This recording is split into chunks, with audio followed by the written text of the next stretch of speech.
Hi, everybody. We are live. Welcome to the Sunday night live stream. I do have a special guest waiting in the studio to talk to us. First, I have just a couple announcements. So, for those of you who are here for the first time, my name is Anita. I've been doing low carb, keto, carnivore. I've lost 145 pounds. What was that noise? Okay, so we do have the odd noise here and there that happens. So it's just the way it is in a live stream. Bonnie and Melissa are here. They are the moderators. You will see them in the chat, providing links and answering some of the questions and whatnot. So welcome, Bonnie and Melissa. I do have a video of the week that I watched this week. I watch a lot of videos, as you can imagine. And every now and then I'm like, yeah, that's a really good video. And this one is by Dr. Davis. He is from the Super Gut book and the Wheat Belly books. And he did a video about the importance of muscle for weight loss. So I have linked that video below. It is very good. So let's get on to why we are all really here. I have invited Shari to talk with us tonight. So Shari is her. Well, let's just bring her on because I hate talking about her when she's not here. Hi, Shari. Hi, everybody. So Shari, right now, she's an admin in the private Facebook group that we have. It's a women's Facebook group, but I met her, years ago on Facebook. I think she's my longest Facebook friend. I'm gonna have to say. I met her. We met in the egg fast group, right? Yep. I think I had heard about the egg fast. You had heard about the egg fast, and we ended up there in this same group. And it was very tiny when we first were in there, and eventually you and I both became admins, and it was a busy group. And I think. After that, like, you were adminning in a couple of other groups, and you also came to mine. But I think I did my first carnivore challenge because of what you were doing in one of the groups. Yep. I don't know if you remember that or not. Yep. What was it? Keto Judgment Free Zone, I think. The keto, yeah, David's yeah. group. Yeah, sweet David. So yeah, we did that. And so we did some regular carnivore challenges, and you have basically remained ketovore. Yeah. Sometimes you'll do a carnivore day or whatever, or even a carnivore week. But you're still doing keto. One of the things that always struck me about you, and this was before I knew anything much about you, was how you presented your meals and food and things like that. I always thought it was so artistic and Thank you. just loved it. And then I found out, about your cooking background and things like that. So we're going to get into all that. But let's go back. I think I have. Let me just pop this on here. I don't know which of these pictures came first, but I'm just going to throw this on the stage. This is you in culinary school. Now, is this early in your journey? Yeah. Oh, yeah. Well, I think there was no journey at that point. Well, there had been steps before that. That was about 1996, I think, 6 or 7. Yeah, 6 or maybe 96 or 97. I can't remember exactly. I have to go back and look at all my documents. But that was, I after I graduated college, I went to grad school for 1 semester, and I said, I don't think this is what I want to do. I want to be a chef. And that was when I decided to move and go to culinary school. And it was along the journey. Right. Yeah, I obviously was not involved in any kind of health or weight loss or anything at that time. Right. But you loved cooking. Always. You still love cooking. I know that. Love cooking. Yeah. I mean, ever since I was big enough for my mom or my grandma to have me in the kitchen and put me on a step stool and stir stuff at the stove. I always love cooking. It's always been a big part of my family and holidays and celebrations and family events. And, I mean, like Anna Maria talked a lot about her Italian background. Yes. I come from a Jewish background, and so every holiday and everything is steeped in food, and there's different foods for different holidays. And so we have all the traditional things. And I think, it's kind of like where my love for cooking came from being with my family and doing all of that with the women. Yeah, and I could really see that influence in the meals that you were posting in the various groups that we were in. Mm-hmm. And you always seemed to like taking a basic food and just elevating it a little bit. Like it wouldn't just be eggs or, like when we were doing in the egg fast group, mm-hmm. You would make it special somehow. And you're calling me extra. Yeah. You would just elevate it up to a whole new level. And I actually, just learned a lot from you over the years too. So it's been, really, really an honor for me to sort of walk this journey with you. So before we go any further though, what is your total weight loss? Because I think some people might be curious. It was, wait a minute, I can tell you, because 165 pounds. Wow. Yeah. I started out at 297 and I'm about 132 right now. I kind of waver in between 132, 135. Finally, it's not been any kind of an easy straight road. Nobody has that. I mean, it's been ups and downs and twists and turns and hills and valleys and failures and successes and all kinds of things. And that's over the course of the last 18 years. Yeah. Pretty much. Actually longer than that, but a lot longer than that. But the 18 years was kind of like a turning point. I mean, I think I started gaining weight when I was somewhere around my sophomore or junior year in high school. Mm-hmm. And I don't know why. I mean, if it was metabolism, if it was teenage angst, I don't know. It just happened. And then it just kind of like snowballed from there, just went downhill and, went from, kind of just like an average, to when I was in college, I was usually around about the 220s. Right. I stayed there for a while and then I basically just started probably like late in my high school years. I started trying everything, just like most of us have. There was diets that, mom said, try this or mom said, try that. There was the Cleveland Clinic diet. There was the cabbage soup diet. There was. Oh yes. That's very special. That one. Oh yeah. The Cleveland Clinic diet scarred me massively against cauliflower. It took me years and years to get over the PTSD from having to eat massive amounts of cauliflower. Oh, there was Pritikin. There was Weight Watchers. Yes. There was, oh my gosh, Nutrisystem. I think I was I remember. 19 when I started doing Nutrisystem, and at 19 years old, ended up on the operating table getting my gallbladder out. Yeah, at 19 years old, and I went through months of pain of gallbladder attacks and no doctor knowing what was wrong with me because nobody thought at 19 years old anybody had gallbladder disease. Well, that's what it turned out to be. So I had my gallbladder out, and you would think that would be something that would be light up the flags in your head or hear the bell ringing, the red flags flying. Mm-hmm. And nope, mm-hmm. I just kept going downhill. I mean, it really was, for me, it was like full blown food addiction. And I was just like an alcoholic. I would hide food. I would lie about food. I would just, it was just, it's no different than alcoholism and anything else. But back then, I mean, I'm 54. So back in my 20s, nobody recognized food addiction as legitimate addiction. And it was just like, oh, you just need willpower. So I'd go to counselors and I would just like lay my heart on the line and say, here's what's going on. I can't do it. I'm powerless.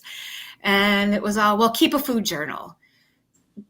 you need to, reduce your calories. You need to reduce fat. Just make sure you write down everything. You have to exercise. You have to be in a calorie deficit. And it was all those things that we know now are just wrong. And it wasn't until, well, let's see, when I was probably, let me think, I was early 30s, or no, it was about 97 was when I came across Protein Power. Yes, and I read that book too. We talked about that recently. Yeah, I just came across it in a bookstore one day, and I'm like, well, this is interesting. And I picked it up and I started leafing through it. I'm like, well, this is something I never heard of. So I bought it and I took it home and I just like read through it in probably 2 days. I'm like, well, I can try this. So I tried it and I'm like, I think I can do this. And so I started doing that and it felt pretty good. And I felt pretty good. And then somehow through that, I came upon Dr. Atkins, and that was when he was kind of like exploding, but everybody was like, you were either one way or the other. You either loved him or hated him, and people were talking out against him.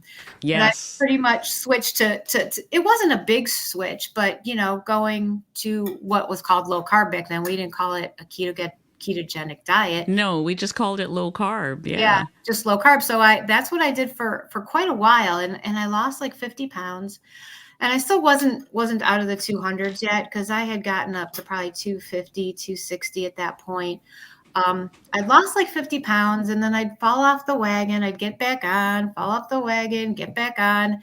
And it wasn't until my early 30s, and I probably had been off for quite a while, that I started realizing there's some health things going on. I wasn't as young as I was, and I was having a lot of issues with my monthly cycle, and it was getting towards, and I was getting towards the time where I say, I really want to have a baby. And I had no idea what was going on in my female system, because I was extremely irregular. And I know there's men in the chat. I don't want to make anybody uncomfortable. I had no idea when I was going to get it. So if you're trying to get pregnant, you kind of need to be able to plan that. Yeah. So I started just, doing research on the internet and just saying, why am I so irregular? Just reading all kinds of stuff. And I came across a term that I had never heard before, the acronym PCOS, polycystic ovarian syndrome. So I started reading about that and reading.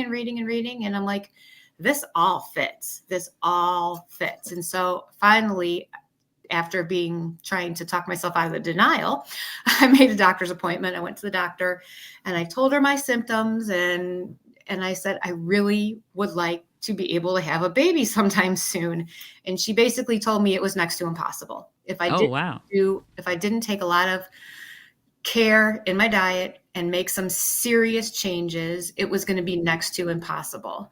And her advice to me, and this was in, let me see, my son was born in 2006. So this was, 2004. So this was 2005. She said, and low carb dieting was going to put you up there with your baby son. He was 4 months old there. So she told me, she said, you need to be on a low carb diet. You need to lose at least 50 pounds before we even try this. And what else did she tell me? Oh, she said, she told me, she, did blood work. It didn't take long. It was like a matter of one screen of the blood work that she ran. And she's like, you're right. You have PCOS. You self-diagnosed yourself. But she says the blood work proves it. She says you're insulin resistant and you're going to be diabetic before you know it. So she says you have to get all that under control and lose weight and do the low carb. And she put me on metformin, a diabetic medication to lower the insulin resistance. And she put me on birth control pills to try to get everything regulated. So that worked. I stayed on that I stayed on the birth control and the metformin for about 4 months. I lost about 50 pounds. I told her I want to go off this birth control. And she's like, all right, go for it. Try it. 2 months later, I was pregnant. Wow. So yeah, second try was, pretty amazing. So yeah, you would think even at that, I would have stayed low carb, but did I know? I didn't.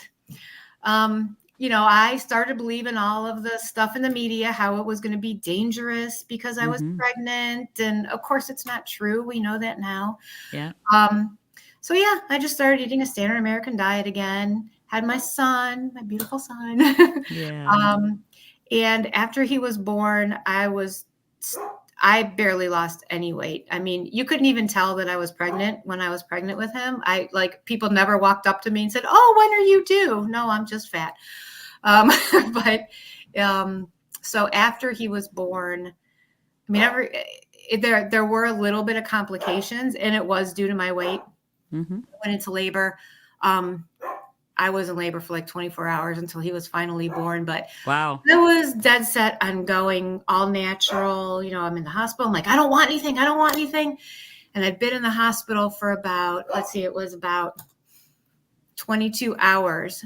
And they wouldn't let me get up and walk around because they had him on a heart monitor. And I'm like, just let me walk around. It's going to work. Just let me walk around. They wouldn't let me. And next thing I know, there's like thousands of people like surrounding me in my room. And they're like, we can't do it this way. We can't do it the old fashioned way. You got to have a C-section. And I'm like, what is going on? And my mom's next to me. And I'm like, I have no idea what's going on. And I said, is this an emergency? And the doctor's like, yes, it is. So, I mean, wow. Everything ended up okay. Turns out, I mean, my weight was just an issue and I wasn't going to be able to deliver naturally. Everything turned out fine. I mean, there was no problems. C-section went fine. Everything was perfectly fine. He was born, no issues. I was fine. And, he was nursing within an hour. So, thank goodness. Yeah, it was all perfect, but it was scary. And, yes. The doctor did say that your weight's an issue. And, had that not been there, you more than likely would have been able to deliver naturally. So, that's something that was kind of always on my mind. And I didn't want to not be there for my son. It got to the point where he was about 1.5 years old and I was continuing to gain weight. I didn't feel well. I had like chronic lower back pain, no energy, mild depression. And a friend of mine years prior was considering bariatric surgery. And I never thought about it for myself. And then somehow the thought just popped into my head one day. And I'm like, I'm desperate. I am absolutely desperate. I just felt like I just couldn't do it, even though I'd proven before that I could lose some weight. So I started looking into that, doing all my research, reading up on the internet. And there's a very, very good hospital in Cleveland who is very, very well known, very well respected. So I decided to make an appointment, and I just didn't know, if it was something that was even going to be possible. Would my insurance cover it or not?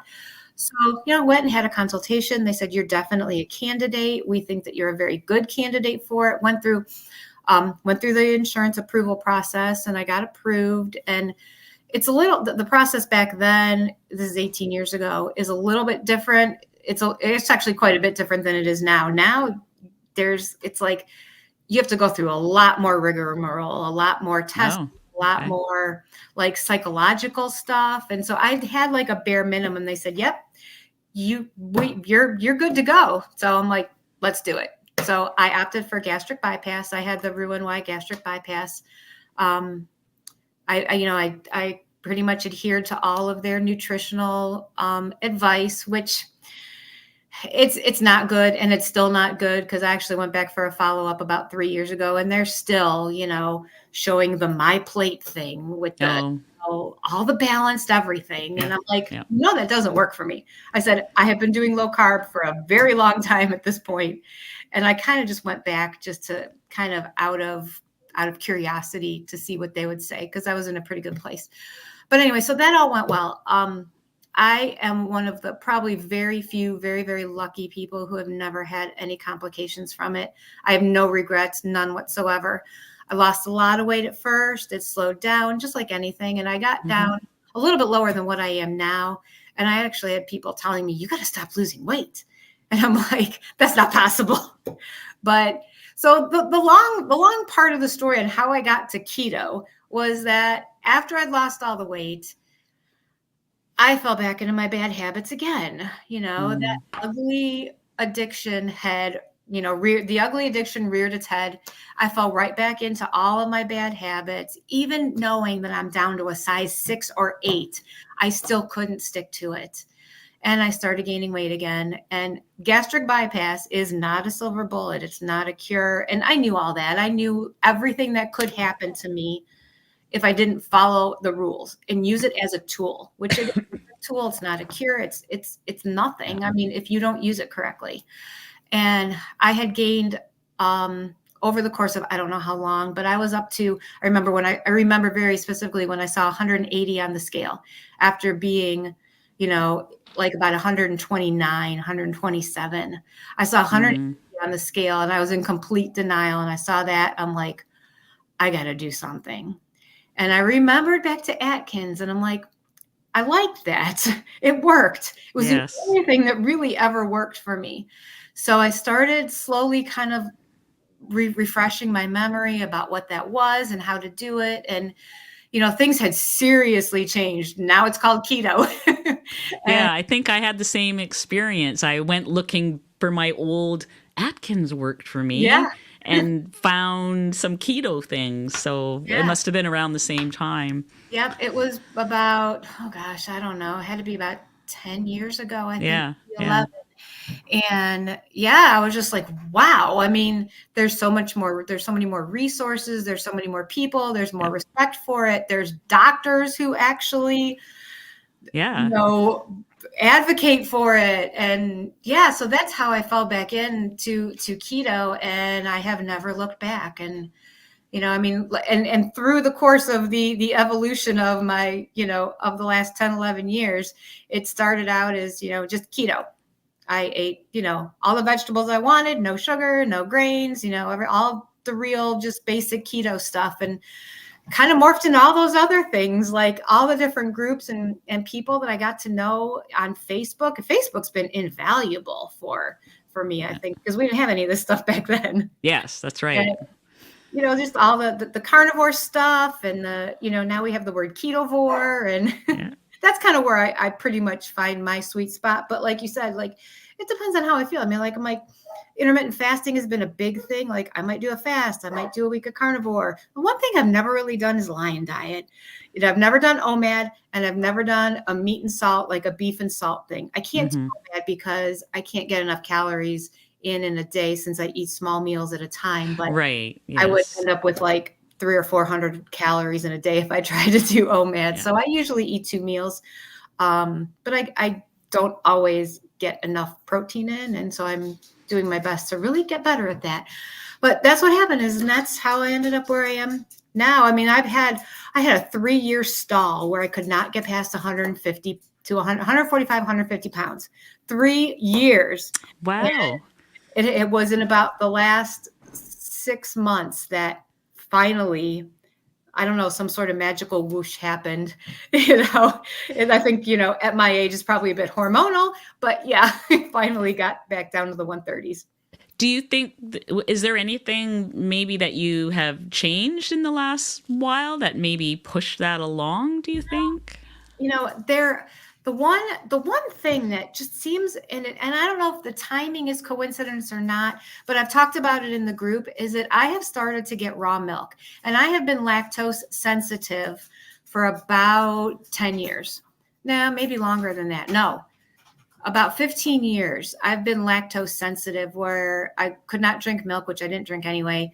Cheese, I had to limit. Fresh dairy, like things like cream cheese, sour cream, cottage cheese, those things would just kill me. Right. So I could have like a half ounce of that kind of thing at a time, or else I'd be curled up in the fetal position in a ball wanting to die. But when I got a source for raw milk, and the reason I got it was because my son wants it. He's a bodybuilder, and he's been dying to find raw milk. And in Ohio, it's illegal unless you go through the herd share programs that are available. And so we found something, and, I asked him, do you want this? Thinking that it wouldn't make a difference for me, but I asked him, do you want it? He's like, yeah, let's get it. So we got it. And I started out and I said, all right, I know there are people who say that even if you're lactose sensitive, they don't have a problem with raw milk. So I drank an ounce. And I'm like, I feel okay. A couple days later, I tried 2 ounces. I felt fine. I went up to 4 ounces and I still felt fine. I haven't gone any more than that because I really don't want the carbs, and I also don't want to cheat it. But I started making all of my other own dairy products with raw milk, sour cream, cream cheese, cottage cheese, and I since have developed a major hobby for making cheese, like real cheese, like cheddar cheese and mozzarella and all of that stuff. And I'm loving it. And I don't know if it's the coincidence, but when we started getting the raw milk, all of a sudden my weight started dropping. Interesting. Forced, which was fantastic for my mental health. So I know that's silly. I can laugh about it now, but I think that was part of it. So, I mean, and the stress of things is real. Yeah, definitely. Well, you know what's so interesting about what you're saying here is that that video of the week, the Dr. Davis video, he talks about he shows a chart towards the end of that video of people who were eating the fermented dairy yogurt, and that even if they lost only like a pound or half a pound or something, they lost inches in their waist. So that's really fascinating. I think I must have missed that chart. I was probably listening and not watching. It was towards the end of the video. So I don't know. That is, I'm just really fascinated with. I mean, it's illegal here where I live too, so I've never had raw milk. But I have been making the yogurt. It's been helping with my digestion. So I'm, and I don't have much every day. I sort of treat it as a medicine, to help with that. But I've been definitely enjoying it too. I kind of treat it like a treat because I'll put like 2 frozen strawberries in like a quarter of a cup, and that's all I need in there, and it's great. So, I mean, to me, it's wonderful. Yeah. Wow. So, I wanted to ask actually about your son, because I know I've seen pictures of him. He plays football. He's like a very muscular kid or young man now, I guess. Yeah, he's 20 now. 20, yeah. So do you think that this change of diet that you went through, what kind of an influence did that have on him? Yeah, he's really, really health conscious, extremely health conscious. When he was younger, I mean, he was always like on the smaller spectrum of like all of those charts that the pediatrician, puts your kid on. It's like he was always like on the low end of average for his size, for his weight, and for his height. I mean, I'm only 5'2", and I'm the tallest woman in my family, so he doesn't have a whole lot going for him in terms of being tall or anything like that. Right. But he ate a standard American diet most of his life. When he was little, he was extremely picky. Like he went a whole year of eating spaghetti with ketchup, apples, and watermelon. Wow. It was the most frustrating thing for me. And so I kind of would just like give in. It's like, what do you want? Spaghetti with ketchup, Mom. I'm like, that's so disgusting. But, or chicken nuggets or a hot dog so, I mean, but he never gained weight. But then when he got a little bit older, probably like 9-10 years old, he started putting a little bit of weight on, and he had a little chubby, I wouldn't say chubby, but a little bit of, it was not baby fat. He noticed it. And at this point I was firmly rooted back in keto. And so I talked a lot about health, and I never tried to influence him on anything. I just tried to be an example, because back in my family, when I was younger and I was heavy, there was a lot of shame involved. Like my grandmother and my aunt, and there was shame involved in that. So it was not a good thing. And I knew that I never wanted to do that with him. One day he said that he just like looked in the mirror and he said, "I'm chubby. I don't like this." Next thing I know, he's got dumbbells and he's standing at his bed and he's doing all these curl after curl after curl. He decided he wasn't drinking any pop. We soda. I know most people in the world call it soda. We call it pop in Ohio. He said he wasn't drinking any more pop. He gave that up. He gave up all the stuff that was like highly processed, and just started eating better and working out. And that's when he started working out. And then he found that he loves lifting weights, and it is just, and he has never stopped. So he was like, did I say he was like 9 or 10, maybe 11? I can't remember exactly. Wow. But he has never, ever stopped. And it is his passion. And he said in about a year, he's looking to start doing some competitions, some men's bodybuilding competitions. And he really is a beast. I know. I saw how I should have had that picture here. But yeah, no, I was quite surprised. But because he's very muscular. I mean, he looks great. I'm Wow. proud of him. I'm super proud Yeah. of him. And I bet you are. and now the way he eats is amazing. I mean, he teaches me stuff sometimes. I mean, he watches a lot of these guys who do a lot of research about what's in our food. Yeah. And it's amazing. I mean, we have no processed foods in the house, basically. He did come home with a box of Girl Scout cookies the other day because he couldn't resist the little girls and didn't want to say no to them. So I'm like, that's sweet. But yeah, I mean, he eats basically a whole foods diet. I mean, he eats his carbs because he really, I mean, I won't say he needs them. Nobody needs them. But in order to get the number of calories in a day, there's just no way that he could eat enough meat and fat, protein and fat to do that. So, I mean, he eats like a bodybuilder. And if he goes under like 4,000 calories a day, he loses weight. Oh my goodness. It's insane how hot his furnace burns. Wow, that's amazing. Yeah. So what about other family members? What do they think of the way you eat? Is there any they're used to it at this point. Yeah. They know of all the different things I've ever been through. And as long as I'm happy and I'm healthy, they've gotten to the point where nobody judges anymore. I did go through like a 3.5 year time of trying to be a vegan. And I mean, I stayed vegan for 3.5 years. And that was crazy enough. So this is less crazy to them. They're at the point where it's like, oh, Shari's just going to do what Shari's going to do. Just leave her alone. Yeah. I think kind of my friends and family are of the same vein too. You know, they're used to me doing these weird things and just kind of leave me alone with it. And I'm perfectly happy with that. So I'm going to hop over to our question column because we're starting to get a backup of questions.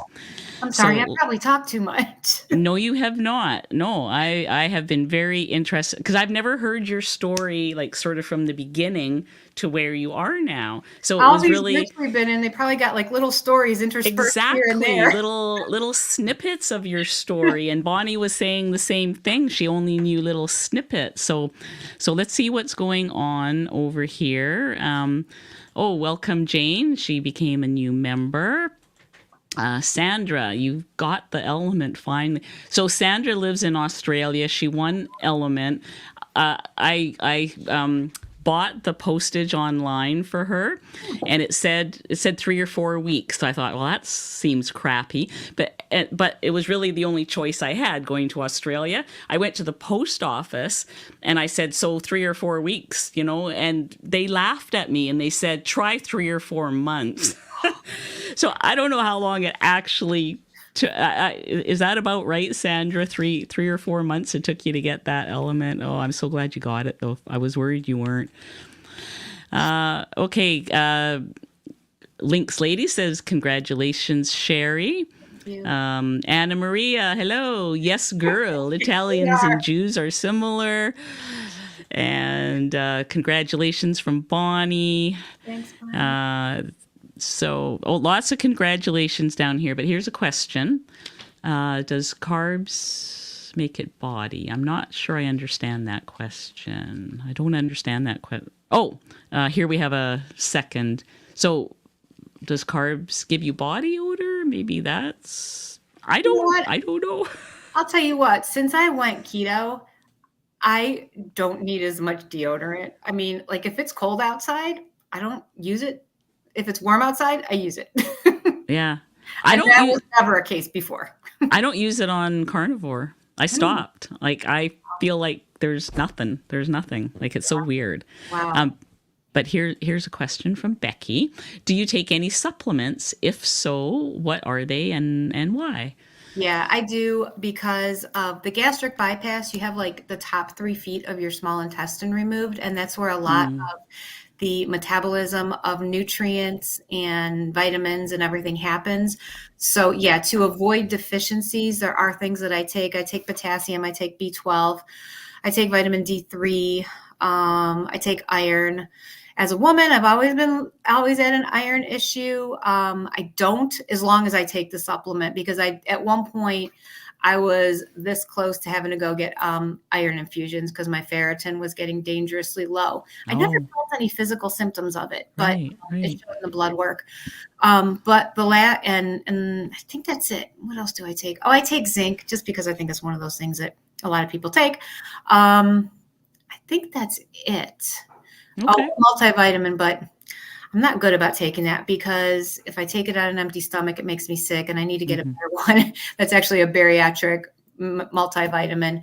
But yeah, those are the ones I take, and that's because it's really just to avoid deficiencies. Yeah. It's 18 years ago that I had the surgery, and aside from the iron issue, I don't have any problems. I just have to just keep up with them, and it's not that big of a deal. Yep. Okay. Yep. Fair enough. Christy says, does anyone have great difficulty taking iodine drops? I hear every day you need more iodine. I get cold, my glands get sore, and my thyroid begins to ache.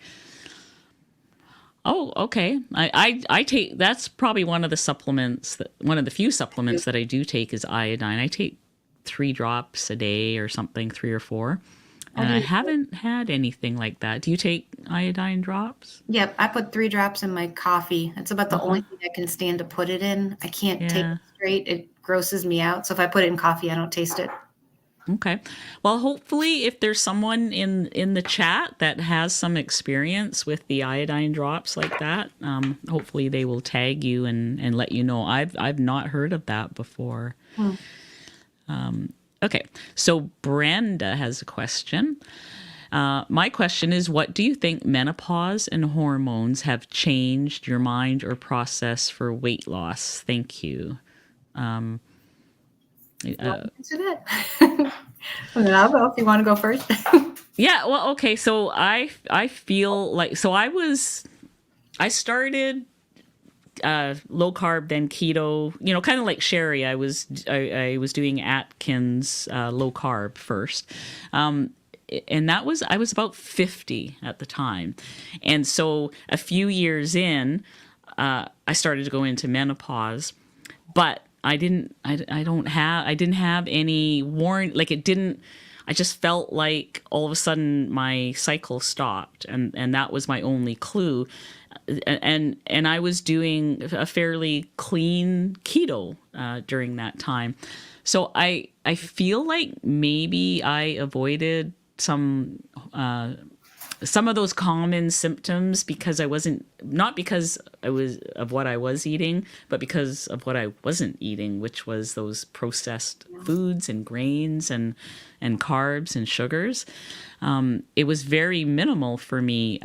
So in my mind, the only thing that, I think my hormones are in pretty good balance, and I think it's more of all those things that we leave out when we do this way of eating.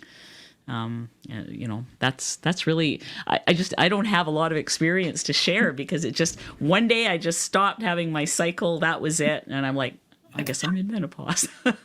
I'm having a little bit of a different experience, but it's good. I still get mine. I'm 54. I still get it, but it's become irregular. I don't know when it's going to happen.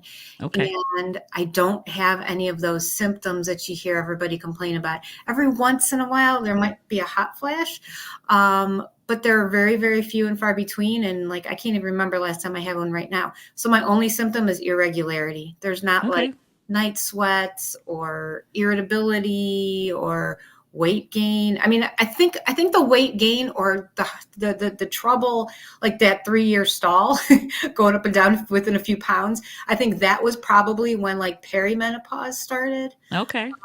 So I would love for it to just disappear like yours one of these days. Yeah, it probably will when your cycle completely stops. You probably it'll just go away and that's it. I'm looking forward to that one of these days. Yeah, don't we all? Okay, so let's see here. Sandra, 4 months. It took 4 months. Oh, I'm so sorry, Sandra, but I'm glad you did finally get it. I don't know what they must have put it on a slow boat or something. Okay. So that's all the questions that are queued up, but I think more will come in. So we're here for another 20 minutes. If anyone does have more questions, please ask them below, and then I'll just continue chatting to Shari in the meantime. So so what's happening in your life these days? Like what? Tell me about things. Wow. Well, nothing like super exciting at home or anything. I work from home and I absolutely love it. I mean, I started working from home long before COVID. It was about 3 years before COVID. So it's kind of just like one of those things that nothing really changed for me back then. I think the most exciting thing that's happening right now, which is absolutely has nothing to do with diet or, but it has to do with wellness and health. I have a cousin. She is 60 years old, I think. Who needs a kidney transplant. And she's got 4 siblings, many nieces and nephews, and they all ended up getting ruled out. None of her siblings could do it. They all got ruled out. One of her nephews got through. This is just a great story. That's why I'm telling it, because it's just a feel-good story.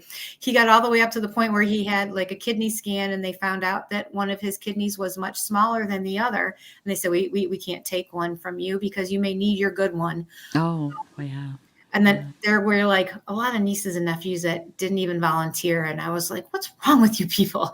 But anyway, I mean, it's not for everybody, and it's a personal choice, and I get it. And for everybody's got their own reason. And so I didn't even know this was going on. She'd been on a medication since her 20s that treated a condition that she had, that there's no other medication that she tried that would work for her condition. And knowing that this medication that she was on would most likely cause kidney problems later in life, she had to be on it. There was nothing else that worked for her. And so, she had quality of life for all the years that she was on it. And then unfortunately her kidneys started shutting down. Wow. So, but we didn't know about everybody who'd been tested in the family, and that she was really out of options unless there was a donor that came along that she was going to be a match with. So she ended up going on dialysis, and that was when my brother and I found out about it, and we were like, well, we'll be tested. So it turns out that I was a direct match for her because we have the same blood type.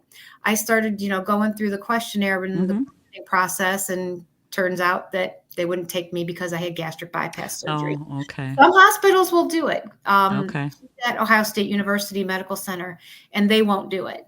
And, they said, well, it puts you at risk for maybe having a kidney problem someday, and we cannot take one of your kidneys. Okay. It's funny because I started doing research about it, and Mayo Clinic has no problem with it.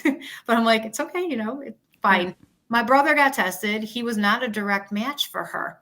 But they had, and I'd never heard of this before. So if you guys have never heard about this, and anybody who needs a kidney, tell them about this program at Ohio State. It's called the Paired Match Program. And what they do is anybody who's got a donor, and if your donor is not a direct match for you, they put you into this like bank. I don't know how it all works. The logistics have to be crazy. And so my brother's kidney is going to some other person. Another person's donor who didn't match the person they wanted it to go to is going to go to my cousin. But in this case, it's not just 2 pairs of people. It's 5 pairs of people. Oh, my goodness. And on Wednesday, this coming Wednesday, the surgery starts. And they start taking 5 kidneys out of 5 people and running them across the hall, so to speak, to the recipients. Can you imagine the timing? An amazing thing. Wow, that is amazing. I'm so proud of my brother, and I'm almost in tears right now. I'm so proud of him. And that is a feel-good story. That's going to be in Columbus later this week, because that's when all the surgery starts. And you're going to go there. Oh, good for you. Yeah, I took wonderful. a couple days off of work, and my son and my mom and I are going, and so and his wife, of course, will be there. She's got the whole week off. And, it's an interesting thing because they say for the donor, it's a harder recovery than it is for the recipient. So he's going to be off of work at least 2 months, more than likely 3. Wow. So yeah, and plus, well, and part of that is because he works for the power company, so he's climbing things and he's got a physical job, so That's amazing. he cannot go back to work for Amazing quite a while. for So him to do that's that. my PSA. If you guys know anybody, look this up. It's called a pair match kidney donation program, and it's just an amazing thing that they're doing. Thank you for sharing that, Yeah. Shari. Someone will benefit out there. Okay, Yeah. so here's a question. I do have one. How do I get enough protein after having gastric sleeve? So I guess again there it's a smaller, stomach. So what do you do to get enough protein? I try to get 3 meals. Like, I like intermittent fasting. Intermittent fasting works for me usually about 16 to 18 hours. I try to get 3 meals in during the day where I get at least 25 grams of protein. Now, I don't always do it. And lately my appetite has been a lot lower and I have not been meeting that. So I have been supplementing with protein powder. I'm using Equip because I can't tolerate the whey protein powders. I've tried probably 15 different brands and I can't tolerate any of them. Right. But the Equip is great. Yeah, it's very clean. Yeah, it's expensive, but it's worth it. It is. Yeah. So I have been supplementing with that. And if I don't use that, I also am a big fan of kefir or kefir or however you want to say it. And I make my own because with the raw milk, I can tolerate it. But you can buy it in the store. And so if I have about 4 to 6 ounces of that and put a little bit of protein powder in that and make a shake out of it, that's great.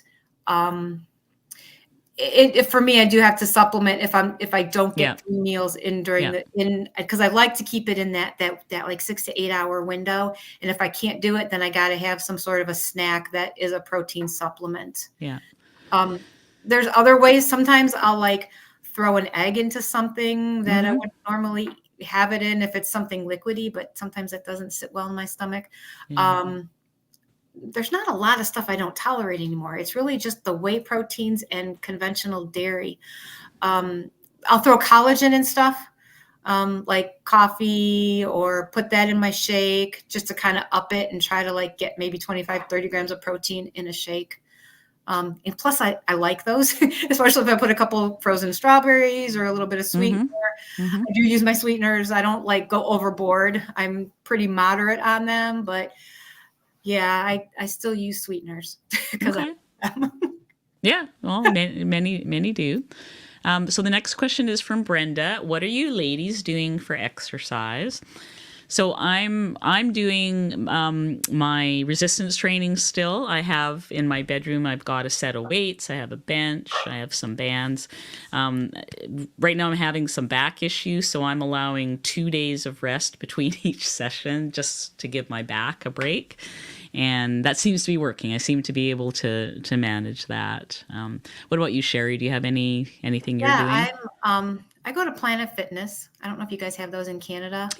Yeah, we do, I think. But it's cheap and it's easy and it's 5 minutes down the road for me. I've not always been that consistent with it. I go in kind of what's that expression, like fits and spurts and fits or whatever that expression is. I've been pretty consistent lately. I don't push myself. I don't do anything hard. I just do it because I know it's good for my health. I don't necessarily do it for weight loss because I always like Dr. Fung, Dr. Jason Fung always resonates with me. And he has said in numerous places that, your weight loss is 90% diet, 10% exercise. So I look at that exercise as just a whole like wellness thing. It's just good for you no matter what. Yeah. And I do like probably about 30 to 40 minutes on the treadmill, depending on what I'm listening to, or if I'm watching something that keeps my attention, I'll be on it longer. And then I just do like that little, like, there's like, I call it the yellow room, where it's like a 30-minute circuit. And I don't do it in 30 minutes because they have like, you do a machine and then you do like a 1 minute cardio thing. And then you go to the next machine and then you do another 1 minute cardio thing. I don't do the cardio thing. I just go from one machine to the other. So it takes like 15, 20 minutes and I've done a quick hit on, and it's a full body workout. So I'm there like an hour, maybe. My son is there for like 2 hours. Yeah, I bet. Oh, wonderful. Well, thank you. I'm just trying to stay next question. Next question is from Gina. Just wondering, what differences have you noticed taking the yogurt? I've been doing it for 2 weeks and I've noticed a little bit of constipation. Oh, okay. So for myself, I was doing it for digestion. I kind of feel like I'm the reverse of constipation. I feel like my bowel movements are really good. My digestion is improving and my sleep improves. So those are the 3 main ones for me. And what about you, Shari? Since you and also maybe with the raw dairy too, and the yogurt, what have you noticed, if anything? Yeah, I have not made it with raw dairy because Dr. Davis said that if you're doing that, the microbes and all the probiotics that are naturally in raw dairy compete with the L. reuteri, and if you're using like the L. gasseri. So I have bought the ultra pasteurized, and I feel fine when I eat it. I only have about a quarter of a cup at a time, but the thing what I've noticed is I think my sleep is better. I don't really have any digestion problems that I was like trying to treat. Okay. I'm pretty decent in that area, I guess. But my sleep is definitely better, because there was a time where I was like waking up at like 3, 4 in the morning and having a hard time getting back to sleep. And now if I wake up and go to the bathroom, that's really common. Sleep. And plus I think it's just a good thing. Cause I like to just keep that healthy mix of probiotics. Yes. It's kind of been like a hobby for me too. It's like I make sauerkraut, I make kimchi and the kefir, and now that's one thing that I never heard of before. So turns out that there is some L. reuteri in kefir. So I didn't even know that I was getting it before. So now I'm just adding more of it. Plus it's delicious. Yeah. Oh, good. Thank you. Sandra would like to know if the medication that damaged her kidneys was this thing here. Nope. For rheumatoid arthritis, no. It was a mental health medication. Okay. All right. Anna Maria says she will be praying for these surgeries on Wednesday. Thank you, Anna Maria.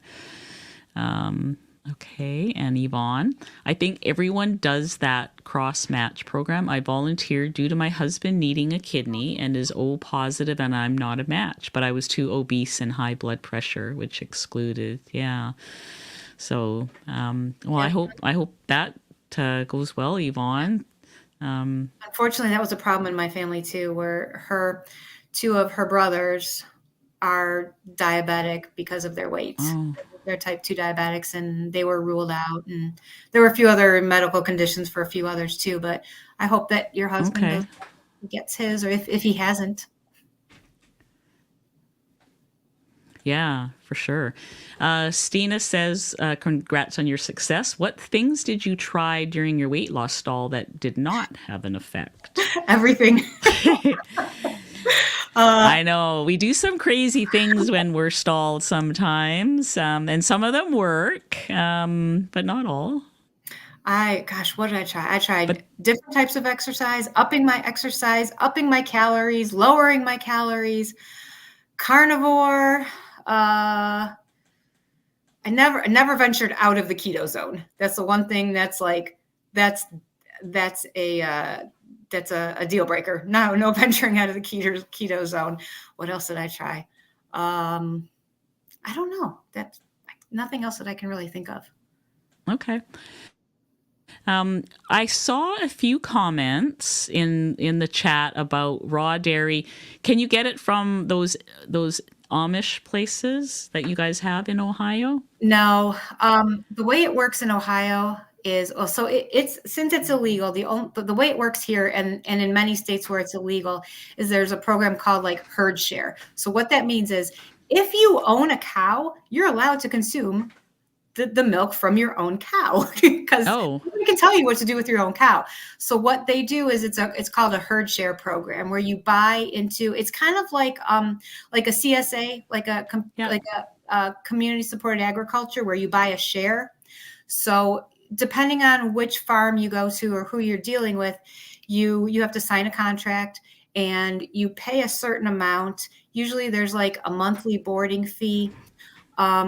And then you pay per gallon of milk, I think, and it can be very expensive. I'm extremely fortunate in that we have a friend who happened to just be talking about it one day, and she thought that nobody had any interest in this, that everybody like, ew, gross, how can you do that? You're going to die. And I said, seriously, are you getting raw milk? And she's like, yeah, are you interested? I'm like, yes.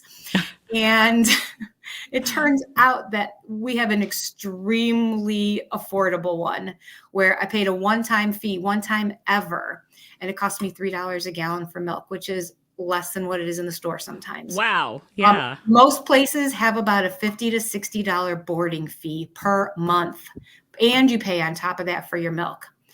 So yeah, I'm extremely fortunate. And this man, he basically only is just by word of mouth. Everywhere else in Ohio has, like, they advertise, they have websites and Facebook groups and things where you can go to find out exactly how much it costs. And I have one right down the road, 5 minutes, that I could do that. But I will drive the 30 minutes to this man's dairy farm and get it, as long as it's not bad weather. We'll buy like 10 gallons at a time because my son drinks almost a half a gallon a day.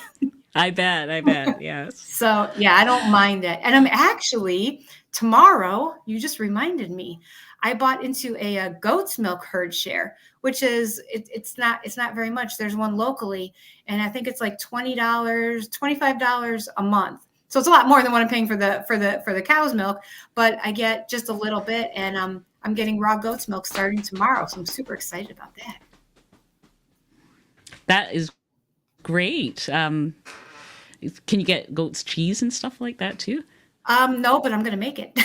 You're going to make it. Actually, I knew you know you were what? going to say that. They do have an option. You can, if you have like, so I bought one share that gives me a gallon of milk a week. Mm-hmm. And if you buy more than one share, you can split it, and you can get part goat's milk, parts cheese. And I could get a half a gallon milk and half goat's milk. And they also have kefir grains so that I can make goat's milk kefir. So I'm going to try that too. Wow. Cool. Okay. So do you have a favorite meal, Shari? Oh my goodness. I know it's hard, isn't it? Yeah, because you know That's what? Like the hardest question. That could change. I kind of, it's like sometimes I go through these spells where it's like I eat a hamburger every single day for lunch. I've been like a month like that, where it's like all I want is a rare hamburger with butter. I know you like that too. Yes, that's one of my favorites too. And I'm exactly like you, where I go through these like spurts of, this is what I want every day. And then, oh no, now it's this. Yeah. Sometimes I feel like I OD on something, like your tuna casserole. I absolutely love the tuna noodle casserole. And I will eat that. Like I'll make a big batch of it and then I just eat it every day for lunch. And then usually I have something different for dinner. So if I had to say I had an all-time favorite meal, it would be pizza. And keto pizza is perfectly fine with me. I love the chicken crust pizza. Yeah, that's my favorite too. Yeah, I love that. So if I had an all-time favorite food, it's probably pizza. And thank goodness we can make it keto. Yes, thank goodness. So I can't believe how this hour flew by. So let's see if we can help Benita out here. Tips for better sleep. I'm gonna say, get sunshine in your eyes in the morning. Like your circadian rhythm is so important. Things like exercise, maybe less caffeine. What have you got? Just throw in some tips, Shari. Yeah, I agree with the exercise. The exercise is definitely made a difference because, like I said, if I get up, I go right back to sleep. The L-reuteri is supposed to help. Kefir is supposed to help. I see numerous doctors talking about the kefir. So that was the reason I originally started that. And, it doesn't take a lot, with the L-reuteri or the kefir and exercise. And you're probably right. I don't drink caffeine except in the morning. So that's probably something to start weaning off of if you drink caffeine throughout the day. Yeah. Yeah, and for a while I was doing a tablespoon of butter at night and found that did actually help me. But now I'm doing the yogurt in the evening. I'll have a little bit of the L-reuteri yogurt in the evening, and that seems to be because it has fat. It's made with half and half, so there is a certain amount of fat in there, and I'm finding that helps as well. So I can tell you something that my son does because he's like I said, he like reads and watches all these guys, and He's got the blue blocker glasses like you, and he always wears those in the Yes, that's another good one. I forgot about TV or anything. He turns all the lights off, and at least an hour before bed, just sit in the dark. If you're on your phone, wear the blue blocker glasses, I guess. But he kind of winds down by watching TV in the dark, and then kind of like moseys up to bed. Yeah, that is a great tip. So we're gonna go super quick here. Does raw milk taste different? To me, it tastes sweeter. It tastes like milk, but it tastes sweeter. And so it tastes better. Mm-hmm.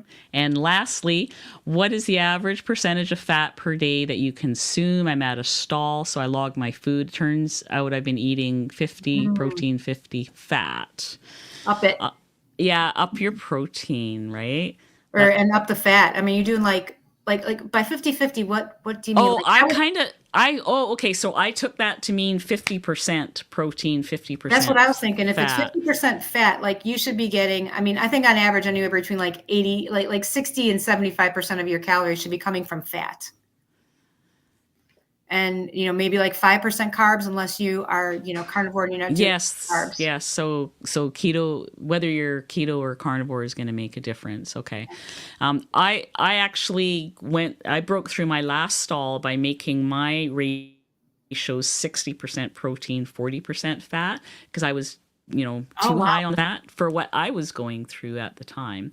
And then adding in the exercise. Constant tweaking. Constant tweaking.